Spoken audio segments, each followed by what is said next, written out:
Hello, hello mga katids. Sushi time. Pang lima na yata ito, na round na. Sa palagay ko, lima na eh. Limang klase rin ng sushi ng kinuha ko. At saka yung or-ormot ay andyan dyan pa rin. Kasi iba ito eh, mas greener ito eh kaysa yung kanina eh. At saka ito, magkikilaw tayo. Tatlong klaseng ano. Ito yung dito ko lalagay. Meron siyang wasabi at saka yung ano yung ginger. Lalagyan ko nito. Titignan ko kung ano yung ano.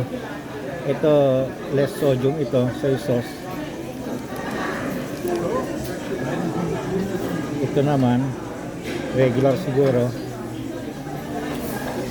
Yung less sodium ang lalagay natin itong green. Pero wala pang ano, kailangan ko ng konting ano lemon din diyan. Nakuha ko ng lemon. Okay, tuloy ang lemon. Sushi time. Bye-bye.